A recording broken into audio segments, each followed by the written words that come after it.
दोस्तों, असम में 6 आदिवासी समुदायों का एसटी में शामिल होने वाला मुद्दा आने वाले समय में असम की राजनीति को बहुत प्रभावित करेगा और यह आगामी विधानसभा के चुनावों में असम का फ्यूचर तय करेगा। क्योंकि आज सिर्फ असम की सड़कें ही जाम नहीं है, आज असम की राजनीति भी जाम है। और यह सवाल सिर्फ एसटी का नहीं है, यह सवाल है अपनी हक का, अपनी पहचान का और सत्ता का।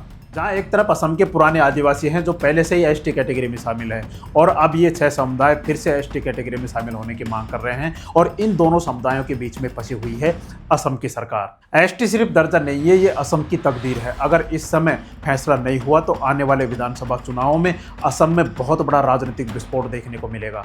आज सवाल ये नहीं है कि एसटी किसे मिले, सवाल ये है कि क्या असम में इंसाफ मिलेगा या फिर राजनीति।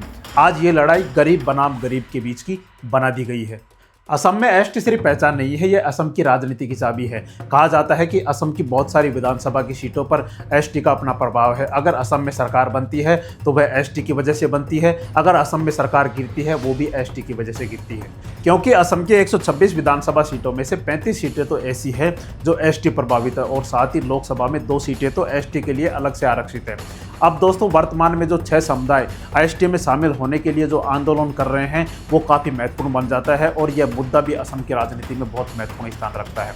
तो चलिए दोस्तों, आज हम समझते हैं असम में एसटी समुदाय में शामिल होने की मांग कब से है और यह आंदोलन कब से चल रहे हैं। असम में पहले किन किन समुदायों को एसटी का दर्जा मिला हुआ है, एसटी कैटेगरी में शामिल है, और हम जानेंगे कि एसटी कैटेगरी में शामिल होने के लिए संवैधानिक प्रक्रिया क्या क्या है। साथ ही एसटी में शामिल होने के बाद कौन कौन से लाभ हमें मिलते हैं और किन किन समुदायों के द्वारा एसटी में शामिल होने की मांग की जा रही है। आज हम इन तमाम बिंदुओं को और साथ ही असम की राजनीति में इसमें क्या प्रभाव पड़ेगा, इन सबको हम डिटेल से एनालिसिस करेंगे। दोस्तों, अगर हमारा वीडियो आपको अच्छा लगे तो हमारे चैनल को लाइक एंड सब्सक्राइब जरूर करना।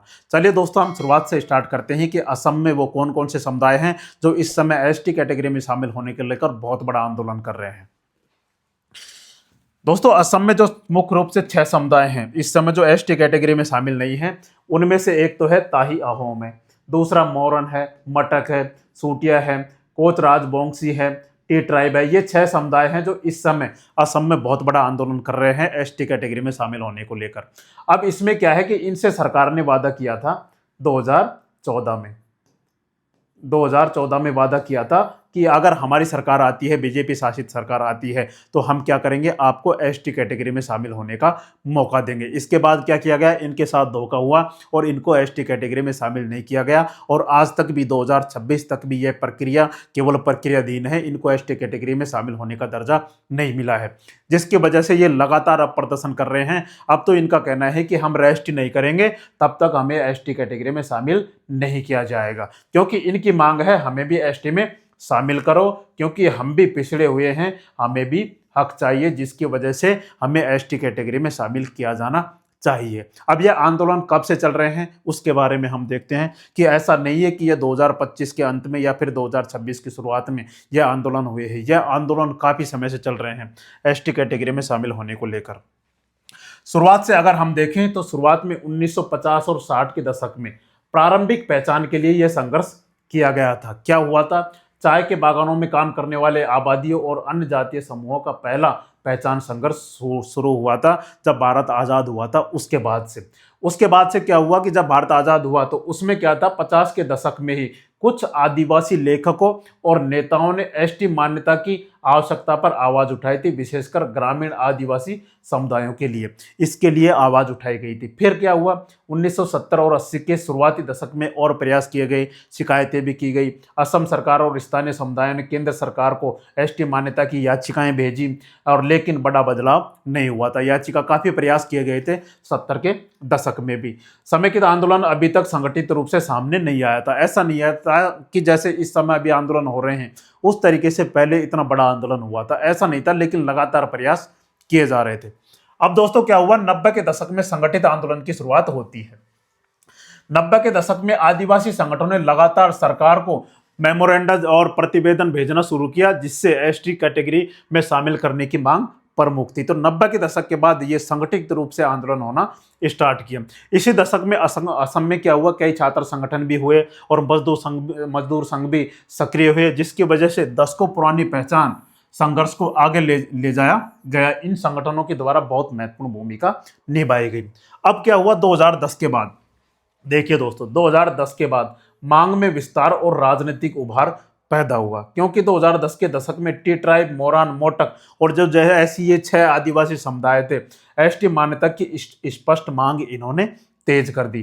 फिर 2014 के चुनाव में घोषणाओं में केंद्र सरकार नेतृत्व ने इन 6 समुदायों को एसटी में शामिल करने का राजनीतिक वादा किया था, और यही वादा प्रमुख आज के आंदोलन का कारण बना हुआ है। इनका कहना है कि हमसे वादा तो कर लिया, फिर एसटी कैटेगरी में शामिल क्यों नहीं किया गया?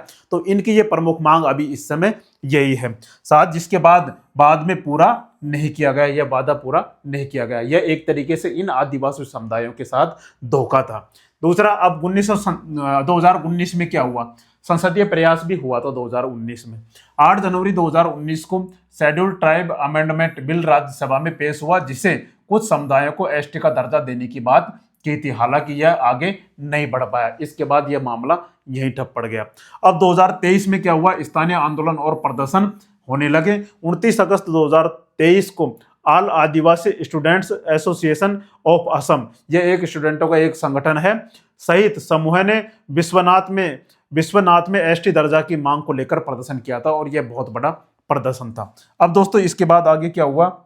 इन संगठनों के द्वारा जब प्रदर्शन किया गया तो 13 अक्टूबर, उससे पहले तो हो गया, फिर उसके बाद 2025 में बड़े पैमाने पर आंदोलन और राजनीतिक उभार पैदा हुआ 2025 में, जैसे अभी हमने पिछले दिनों देखने को मिला था। 13 अक्टूबर 2025 को चाय बागान समुदायों ने बड़े पैमाने पर एसटी दर्जा, वेतन वृद्धि और भूमि अधिकार की मांग के लिए रैलियां निकाली और बहुत बड़ा प्रदर्शन किया।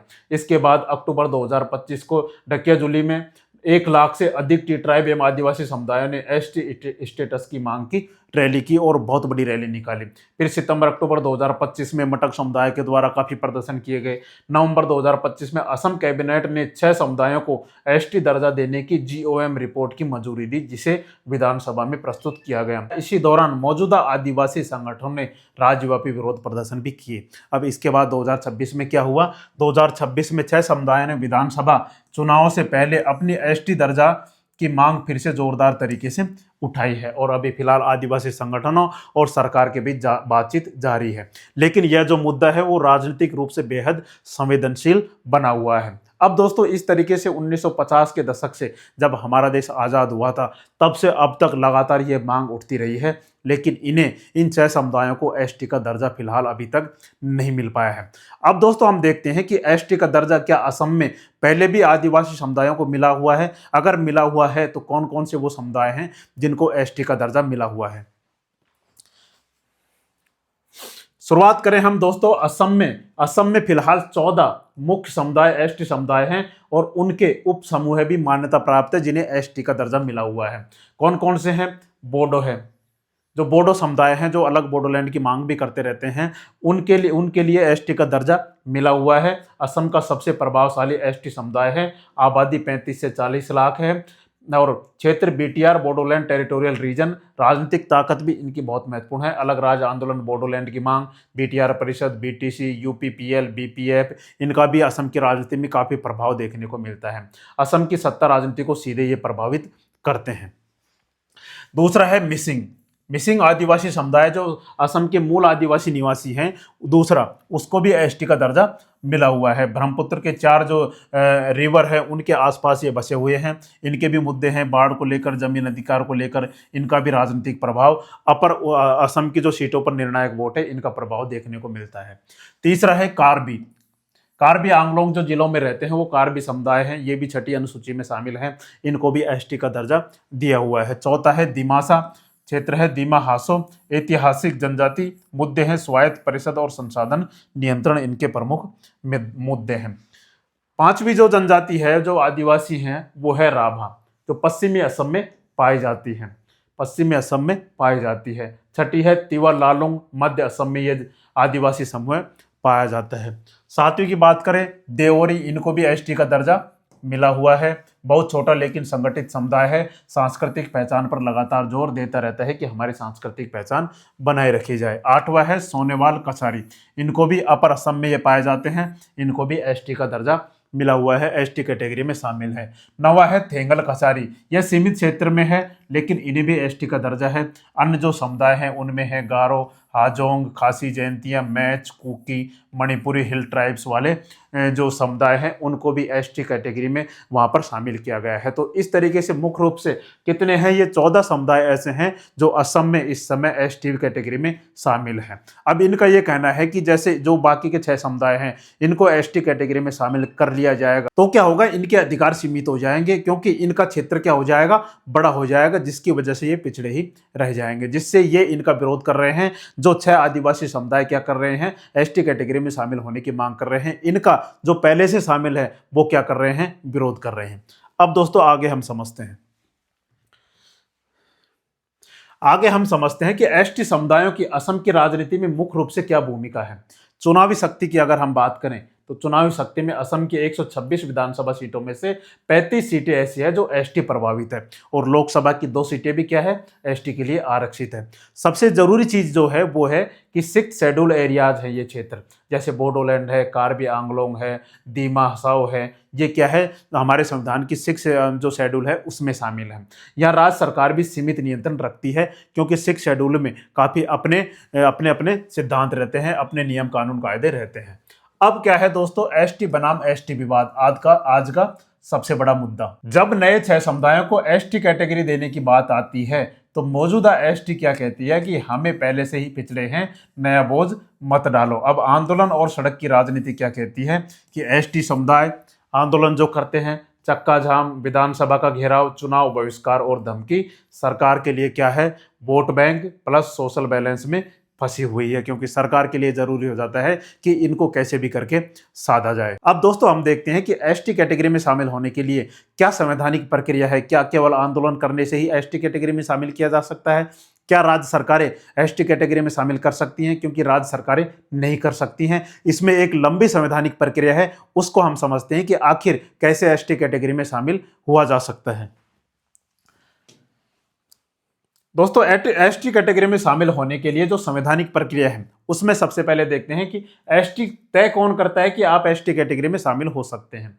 इसमें है कि कोई राज्य सरकार अकेले एसटी नहीं बना सकती, यह अधिकार भारत के संविधान के पास है। तो यह तो समझने वाली बात है कि राज्य सरकार कभी भी किसी को एसटी कैटेगरी में शामिल नहीं कर सकती, वह एक प्रक्रिया होती है। संविधान का क्या आधार है? अनुच्छेद 342 आर्टिकल 342 यह आर्टिकल तय करता है कि कौन सा समुदाय शेड्यूल ट्राइब भी होगा या नहीं होगा। यह तय करता है कि यह जो समुदाय हैं जो मांग कर रहे हैं क्या एसटी कैटेगरी में शामिल होने के लायक हैं या नहीं है।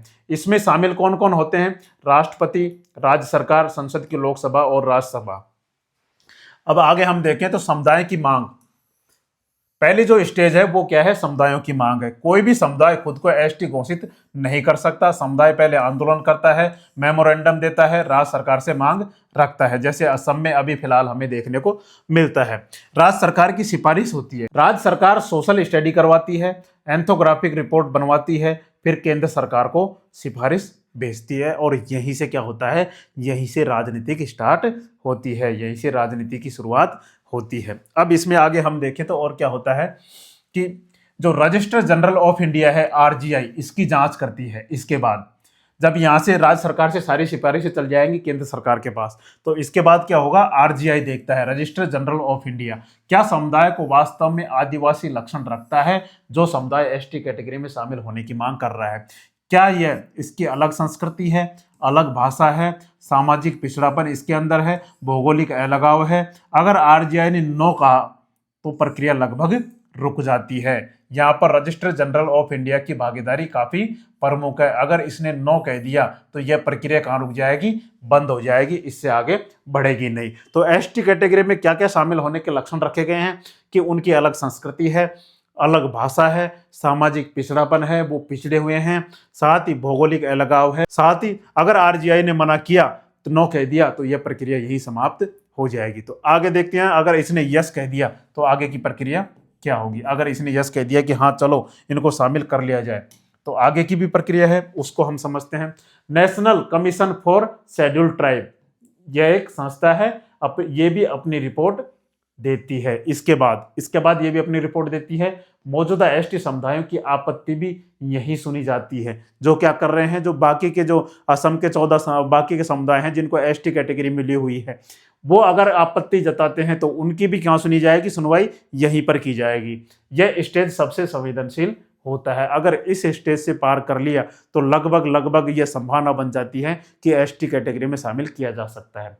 अब इसमें क्या है, केंद्र सरकार की मंजूरी, ट्राइबल अफेयर्स मिनिस्ट्री सारी रिपोर्ट देखती है। अगर सहमति बनी तो ड्राफ्ट तैयार होता है। उसके बाद संसद में बिल पेश होता है। Schedule tribe over amendment bill संसद में पेश होता है। पास होना जरूरी है लोकसभा में, राज्यसभा में। अगर संसद में अटक गया तो एसटी का दर्जा नहीं मिलेगा। और सबसे मुख्य बात, 2019 में एसटी का दर्जा मिलने ही वाला था। उससे पहले क्या हुआ कि 2019 में असम का बिल यहीं पर अटका था। अगर यहीं पर नहीं अटकता, अगर लोकसभा और राज्यसभा में पास हो जाता तो क्या होता, इन्हें क्या मिल जाता, एसटी का दर्जा मिल जाता। तो 2019 में यहीं अटका दिया गया, क्योंकि 2024 में इसके बाद भी 2026 में जैसे अब चुनाव होने वाले हैं और 2019 के बाद भी चुनाव होते तो उसके लिए जरूरी था कि कुछ तो मुद्दा चाहिए जिसके आधार पर वोट पाए जा सके। जिसकी वजह से क्या किया गया, यहाँ पर राजनीति खेली गई और जिसकी वजह से क्या हुआ, यहाँ पर यह मुद्दा अटक गया। और इसके बाद क्या होता है, राष्ट्रपति की मंजूरी होती है। संसद से पास होने के बाद राष्ट्रपति हस्ताक्षर करते हैं, तभी जाकर कोई समुदाय कानूनी रूप से एसटी बनता है। तो सीधी सी सिंपल सी बात है, जो ये दो संस्थाएं हैं वो मुख्य रूप से मूल्यांकन करती है। राज्य सरकार अपनी सिफारिशें भेजती हैं। उसके बाद संसद में, लोकसभा और राज्यसभा में बिल पास होना जरूरी है। राष्ट्रपति तो साइन कर ही देता है। तो उसके बाद एसटी का दर्जा मिल जाता है। अब एसटी बनने के लिए संवैधानिक जो मानदंड रखे गए हैं वो सरकार क्या देखती है, 5 चीजें देखती है। आदिम लक्षण, जैसे जनजातियों के लक्षण हो, अलग संस्कृति और परंपरा, भौगोलिक अलगाव और सामाजिक और शैक्षणिक पिछड़ापन हो और मुख्य धारा से दूरी हो। सिर्फ गरीब होना एसटी बनने के लिए काफी नहीं है। तो ये लक्षण उन समुदायों के बीच में होने चाहिए, तभी उन्हें एसटी कैटेगरी में शामिल किया जा सकता है। अब दोस्तों हम देखते हैं कि एसटी कैटेगरी में शामिल होने की प्रक्रिया आखिर इतनी जटिल क्यों है। क्योंकि अगर हम बात करें तो ST reservation plus land rights, political power, ये काफी देखने को मिलता है अगर आपको एसटी कैटेगरी में शामिल किया जाता है। तो पहले से मौजूद एसटी को डर रहता है कि हिस्सेदारी घट जाएगी, इसलिए एसटी बनाना कानूनी कम, राजनीतिक ज्यादा हो जाता है। इसलिए यह प्रक्रिया जटिल मानी जाती है। असम केस में क्या है, असम केस में सबसे बड़ा विवाद क्यों है, क्योंकि कुल 6 समुदाय हैं, इतिहास में शासक रहे हैं, संख्या में बहुत बड़े हैं। मौजूदा एसटी कहते हैं कि अगर ये एसटी बने तो असली आदिवासी क्या हो जाएंगे, असली जो पुराने आदिवासी हैं जिनको एसटी का दर्जा दिया हुआ है वो दब जाएंगे। अब 2019 के बाद असम में 2019 के बाद अभी जो फिलहाल आंदोलन हो रहे हैं तो एसटी कैटेगरी में शामिल होने की मांग को लेकर, तो यह प्रक्रिया असम की राज्य सरकार के द्वारा क्या किया जा रहा है और यह प्रक्रिया कहां तक पहुंची है उसके बारे में देखते हैं। हमने जीओएम रिपोर्ट के बारे में बात करी थी। तो जीओएम रिपोर्ट है group of minister. Assam cabinet ने क्या किया, एक संगठन बनाया जिसमें ग्रुप ऑफ मिनिस्टर्स की क्या थी, रिपोर्ट की मंजूरी दी थी। ग्रुप ऑफ मिनिस्टर ने क्या किया, एक रिपोर्ट बनाया और उस रिपोर्ट में मंजूरी दी गई, जिसमें जो ये 6 समुदाय हैं एसटी सूची में शामिल करने की सिफारिश की गई थी कि इनको एसटी कैटेगरी में शामिल कर दिया जाए। यह रिपोर्ट पहले असम विधानसभा में पेश की गई और यहां से पास होकर अब क्या किया जा रहा है, केंद्र सरकार के पास भेजा जा रहा है। यह कदम वास्तव में सबसे बड़ा राजनीतिक और प्रशासनिक प्रगति स्टेप माना जाता है। इसके बाद अभी क्या चल रहा है, अभी रिपोर्ट अब केंद्र सरकार के पास भेजी जाएगी। कैबिनेट की मंजूरी के बाद यह रिपोर्ट असम विधानसभा में आई। अब इसे केंद्र सरकार के पास भेजा जाएगा। केंद्र की ओर से समीक्षा होगी, जैसे कि रजिस्ट्रार जनरल ऑफ इंडिया, जैसे हमने आपको बताया, और national commission for schedule tribes ancestry की सिफारिशें होंगी। इसके बाद लोकसभा और फिर वही लोकसभा राज्यसभा में पास किया जाएगा, तब और फिर राष्ट्रपति साइन करेंगे, तब जाके इनको क्या मिलेगा, एसटी का दर्जा मिलेगा। लेकिन अभी तक किसी कॉन्स्टिट्यूशनल अमेंडमेंट बिल पास नहीं हुआ है, ऐसा इनके लिए अभी कोई बिल पास नहीं हुआ है। दूसरी तरफ मौजूदा एसटी संगठनों ने विरोध किया है। कई मुख्य आदिवासी और एसटी संगठनों ने इसका बहुत बड़ा विरोध किया है। एससी और एसटी संविधान में 2 अलग श्रेणियां हैं। जिन समुदायों को एसटी में शामिल करना प्रस्तावित है वे लोकुर समिति अन्य शोध मानदंडों को पूरा नहीं करते। इससे मौजूदा एसटी समुदायों के अधिकारों पर खतरा होगा। अब ये जो संगठन है वो सामने भी अपनी आपत्ति दर्ज करवाई है। ये संगठन है जो एसटी कैटेगरी के पहले से बने हुए हैं, उन्होंने भी ये आपत्ति दर्ज करवाई है कि क्या किया जाए, इनको शामिल नहीं किया जाए। अब दोस्तों सरकार ने कहा है कि फैसला चुनाव के बाद होगा। राजनीति दोस्तों हर जगह चलती है। अब 2026 में अब चुनाव होंगे असम विधानसभा के। अब चुनाव के बाद अगर सरकार ये कह देती है कि हम तुम्हें दिलवाएंगे एसटी कैटेगरी का दर्जा, जैसे 2014 में बोला था इन्होंने, अब बोल देगी इनको वोट मिल जाएंगे, इनकी सरकार आ जाएगी, फिर ये मामला भूल जाएंगे और ये एसटी का बिल कभी भी पास नहीं होगा। ये दोस्तों हकीकत है। इसके बाद चुनौतियां जो आगे हैं, मौजूदा एसटी समुदायों का विरोध, संवैधानिक मानदंडों के बारे में डिबेट, चुनावी राजनीति, विपक्षी संगठनों की दलीलें, संसद में बिल पारित करना, यही सबसे बड़ा कठिन चरण है, क्योंकि यहाँ पर राजनीति हमें देखने को मिलती है। और सामान्य जनता की क्या धारणा है, एसटी का मांग पक्ष क्या कह रहा है, हम दशकों से पिछड़े रहे, हमें बराबरी चाहिए। विरोधी पक्ष क्या कहता है, एसटी की परिभाषा संविधान में है, इसे राजनीतिक आधार पर नहीं दबाना चाहिए। अब दोस्तों आगे हम देखते हैं कि एसटी कैटेगरी में शामिल होने के मुख्य फायदे क्या हैं। यह बहुत इंपॉर्टेंट है, क्योंकि ऐसा क्या है एसटी कैटेगरी में जिसकी वजह से इसमें शामिल होने को लेकर इतना बवाल मचा हुआ है, इतने आंदोलन हो रहे हैं। तो इसमें जो भी दिया गया है वो काफी महत्वपूर्ण है, तो उसको समझते हैं। सबसे बड़ा है आरक्षण का फायदा। आरक्षण का बहुत बड़ा फायदा है शिक्षा के क्षेत्र में, स्कूल कॉलेज यूनिवर्सिटी में आरक्षित सीटें, आईआईटी आईआईएमएम मेडिकल इंजीनियरिंग में एसटी कोटा, छात्रवृत्ति, स्कॉलरशिप, हॉस्टल्स, फीस की छूट मिलती है, गरीब परिवारों के लिए पढ़ाई संभव बनती है। तो एसटी कैटेगरी में शामिल होना बहुत इंपॉर्टेंट बन जाता है। सरकारी नौकरी में, केंद्र राज्य सरकार की नौकरी में एसटी आरक्षण, प्रमोशन में भी आरक्षण, कुछ मामलों में नौकरी और स्थायी सुरक्षा में, जैसे प्रमोशन में भी, नौकरी लगने के बाद प्रमोशन में भी आरक्षण मिलता है एसटी कैटेगरी वालों को, रिजर्वेशन एससी एसटी वालों को, रिजर्वेशन वालों को। जमीन और जंगल का कानूनी संरक्षण मिल जाता है अगर आप एसटी कैटेगरी में शामिल हैं। तो फॉरेस्ट राइट एक्ट 2006, एसटी को जंगल की जमीन पर मालिकाना हक मिलता है, खेती घर संसाधन पर अधिकार मिलता है, जमीन छीने जाने से सुरक्षा मिलती है। एसटी की जमीन गैर एसटी को आसानी से नहीं बेची जा सकती, बड़े उद्योग माफियाओं से सुरक्षा मिलती है। असम जैसे राज्यों में यह सबसे बड़ा हथियार है। और राजनीतिक शक्ति क्या है कि आरक्षित सीटें इनको मिलती है। लोकसभा विधानसभा में एसटी के लिए आरक्षित सीटें मिलती हैं, और ऑटोनोमस काउंसिल 6 शेड्यूल एरियाज में यह बहुत बड़ा फायदा करता है। और बिना एसटी बने चुनाव लड़ने का मौका ही नहीं मिलता है इन समुदायों को, लोगों को। और क्या क्या फायदे हैं? 6 शेड्यूल का फायदा नॉर्थ ईस्ट में बहुत अहम है इस एसटी शेड्यूल के लिए, क्योंकि एसटी होने पर ऑटोनोमस काउंसिल मिलती है, अपना कानून मिलता है, जमीन, संस्कृति, प्रशासन पर नियंत्रण ऑटोनोमस काउंसिल को ऑटोमेटिक मिल जाता है अगर 6 शेड्यूल में शामिल है तो। जैसे बोडोलैंड, कार्बी आंगलोन, दीमा, हसो सब एसटी से जुड़े हुए हैं। यही कारण है कि असम में एसटी सत्ता की चाबी मानी जाती है, राजनीतिक धुरी मानी जाती है। और दोस्तों क्या फायदे हैं? आर्थिक योजना और योजनाओं तक सीधी मदद मिलती है। कैसे? एसटी के लिए अलग योजनाएं, पीएम जयंती आदिवासी नया महाअभियान, ये अलग से योजनाएं इन आदिवासियों के लिए निकलती है, एसटी समुदायों की निकलती हैं। आवास, स्वरोजगार loan, skill development, non ST के ये लाभ नहीं मिलते हैं, बाकी इन सबको एसटी कैटेगरी को ये लाभ मिलते हैं। सांस्कृतिक और पहचान की सुरक्षा, भाषा, रीति रिवाज, परंपरा, एसटी होने पर संस्कृति को कानूनी संरक्षण, स्कूल कॉलेज में पढ़ने का अधिकार, इन सब चीजें किसे मिलती है? एसटी कैटेगरी में शामिल होने के बाद आपको मिल जाती है। तो ये बहुत महत्वपूर्ण मायने रखता है एसटी कैटेगरी में शामिल होना, क्योंकि एसटी कैटेगरी में अगर ये समुदाय शामिल हो जाते हैं तो ये गरीबी से निकलकर अपनी मुख्यधारा में शामिल हो सकते हैं, समाज के साथ एक अलग से जुड़ाव पैदा कर सकते हैं और आगे बढ़ सकते हैं। इसलिए एसटी कैटेगरी काफी इंपॉर्टेंट मानी जाती है। अब दोस्तों इसलिए एसटी को लेकर इतना बड़ा संघर्ष चलता है, क्योंकि एसटी का मतलब है नौकरी, जमीन, सत्ता, पैसा, पहचान। यही वजह है कि एसटी की लड़ाई सिर्फ जाति की नहीं, पूरे भविष्य की लड़ाई है। इसलिए एसटी कैटेगरी में शामिल होना काफ़ी इंपॉर्टेंट बन जाता है। साथ ही अगर हम बात करें जमीन विवाद ज़्यादा, जैसे असम में एसटी का फायदा और भी बड़ा है। जैसे जमीन विवाद ज़्यादा है, 6 शेड्यूल लागू है, सीमावर्ती राज्य है, जनसंख्या का दबाव है, इसलिए असम में एसटी बनना देश के बाकी राज्यों से कहीं ज़्यादा ताकतवर है। इसलिए दोस्तों आज़ादी से लेकर अब तक इतने सारे आंदोलन एसटी कैटेगरी को शामिल होने के लिए किए जा रहे हैं, इसलिए यह इंपॉर्टेंट बन जाता है। अब दोस्तों आगे हम समझते हैं कि असम में एसटी दर्जे की मांग करने वाले जो प्रमुख समुदाय हैं, क्या वो वाकई में एसटी बनने के लायक है या नहीं है, उनको समझते हैं। कि जैसे ताई अहोम है, इनका ऐतिहासिक कारण क्या है कि 1228 में ये सुकाफा के नेतृत्व में असम में आए थे। साथ ही लगभग 600 साल तक असम पर अहोम साम्राज्य रहा था। अहोम साम्राज्य ने असम की पहचान बनाई थी। ये बहुत इंपॉर्टेंट माना जाता है। तो ये कहा जा सकता है कि ये काफी पुराने हैं। समय के साथ हिंदू समाज में घुल मिल गए। भाषा और कई पारंपरिक रीति कमजोर हुई। ग्रामीण इलाकों में जमीन कम, सरकारी नौकरियों में कम हिस्सेदारी।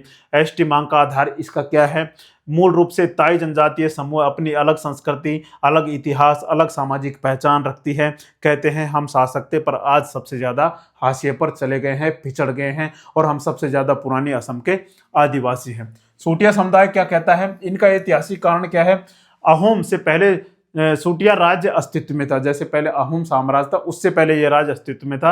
अपर असम में इनकी मजबूत उपस्थिति बनी हुई है। सामाजिक स्थिति अधिकतर किसान, सीमांत मजदूर, शिक्षा और नौकरियों में पिछड़ापन इनके यहाँ देखने को मिलता है। एसटी की मांग का आधार क्या है? आदिवासी मूल के हैं, अलग परंपरा, पूजा पद्धति इनकी अलग है। कहते हैं इतिहास में हमारा राज्य था, आज पहचान भी नहीं है, और इनकी पहचान लगातार मिटती जा रही है। तीसरे समुदाय की अगर हम बात करें तो तीसरा समुदाय है मोरन। ऐतिहासिक कारण क्या है? अहोम साम्राज्य के सहयोगी जनजाति है। जैसे अहोम साम्राज्य था, अहोम जनजाति है, उसी की एक सहयोगी जनजाति है। सामाजिक स्थिति बहुत ऊपर, असम के ऊपरी इलाकों और जंगलों के नजदीकी क्षेत्रों में ये पाए जाते हैं, नदी के आसपास के क्षेत्रों में पाए जाते हैं। सामाजिक स्थिति अत्यधिक ग्रामीण, गरीब, जमीन पर दबाव, बहुत कम राजनीतिक प्रतिनिधित्व, ये एक तरीके से बहुत पिछड़े हुए हैं। एसटी मांग का आधार क्या है? कि आदिवासी जीवन शैली इनकी है, साथ ही अलग सामाजिक संरचना है। कहते हैं हम कभी मुख्यधारा में आ ही नहीं पाएंगे अगर हमें एसटी का दर्जा नहीं मिला तो। और मोटक, जो मटक जनजाति है, वो इस समय आंदोलन का मुख्य आधार बनी हुई है। मोरन समुदाय से जुड़े हुए हैं। ब्रिटिश काल में विद्रोह में हिस्सा इन्होंने लिया था। सामाजिक स्थिति छोटे किसान हैं, सीमित शिक्षा है, संगठित नेतृत्व की कमी है। और इनका मांग का आधार क्या है? आदिवासी पहचान है, सामाजिक पिछड़ापन है। कहते हैं हम न एसटी हैं न ओबीसी, बीच में फंसे हुए हैं, हम एक तरीके से बिल्कुल पिछड़ गए हैं। दूसरा, पांचवा हम देखें कोच राजबोंग सिंह। ऐतिहासिक कारण कामतापुर कोच राज्य का इतिहास है। पश्चिमी असम में प्रभाव इनका देखने को मिलता है। सामाजिक स्थिति आबादी बड़ी है, लेकिन ज्यादातर गरीब हैं, भूमिहीन है, ओबीसी में होने के बावजूद फायदा सीमित है। एसटी मांग का आधार क्या है? आदिवासी मूल के हैं, बंगाल असम सीमा क्षेत्र में रहने वाले हैं। कहते हैं ओबीसी से हमारी हालत सुधरी नहीं है। यह समुदाय एसटी विवाद का सबसे बड़ा कारण है, और संख्या इनकी बहुत ज्यादा है, इसलिए यह अपने आप में बहुत महत्वपूर्ण बन जाता है। अगला अगर हम बात करें तो टी ट्राइब, आदिवासी जो छठा समुदाय है वो है। ऐतिहासिक कारण क्या है? अंग्रेजों द्वारा झारखंड, छत्तीसगढ़, ओडिशा और बिहार से लाकर असम के चाय बागानों में ये बसाए गए थे। सामाजिक स्थिति सबसे खराब है, दिहाड़ी मजदूर है, कम मजदूरी है, स्वास्थ्य खराब रहता है, शिक्षा बेहद कम है। तो इसलिए इनकी मांग है कि हमें भी एसटी कैटेगरी में शामिल किया जाना चाहिए, जिसकी वजह से पिछले दिनों हमने देखा था कि असम के ये जो 6 समुदाय हैं वो असम की सड़कों पर आ गए थे, जुलूस निकाले गए थे, और एसटी कैटेगरी में शामिल होने के लिए इन्होंने बहुत भयंकर प्रदर्शन किए थे। अब दोस्तों, एसटी मांग का आधार क्या है? अपने मूल राज्यों में एसटी दर्जा, आदिवासी जीवन शैली। कहते हैं हम भारत के सबसे शोषित आदिवासी हैं, और सबसे मजबूत सामाजिक आधार इसी समुदाय का है कि इन्हें तो कम से कम एसटी का दर्जा मिलना ही चाहिए। अब मौजूदा एसटी विरोध क्यों कर रही है? कहते हैं ये समुदाय संख्या में बड़े हैं, आरक्षण का हिस्सा घटेगा, जमीन और सत्ता का दबाव बढ़ेगा, इसलिए ये टकराव लगातार बना हुआ है। अब दोस्तों, आपको क्या लगता है कि क्या इन 6 समुदायों को एसटी कैटेगरी में शामिल किया जाना चाहिए? अगर ऐसा हुआ तो क्या असम में फिर दंगे भड़कने लगेंगे? क्योंकि पहले से जो एसटी समुदाय में शामिल हैं वो इनका विरोध कर रहे हैं, और इन दोनों ही गरीब समुदायों के बीच आपस में ये दंगे देखने को मिलेंगे, और असम एक तरीके से जल उठेगा। अगर इनको एसटी कैटेगरी का दर्जा नहीं मिला तो ये लगातार प्रदर्शन करते रहेंगे, और सरकार ने भी इनसे वादा किया था कि आपको एसटी कैटेगरी में शामिल कर लिया जाएगा। क्या यह एक तरीके से राजनीतिक प्रोपेगेंडा है जिसे आज असम में चलाया जा रहा है? क्योंकि आगामी विधानसभा चुनावों में हमें इसके परिणाम बहुत काफ़ी देखने को मिलेंगे। आप एक बार कमेंट करके जरूर बताना, और अगर दोस्तों आपको हमारा वीडियो अच्छा लगा हो तो हमारे चैनल को लाइक एंड सब्सक्राइब जरूर करना। जय हिंद, जय भारत।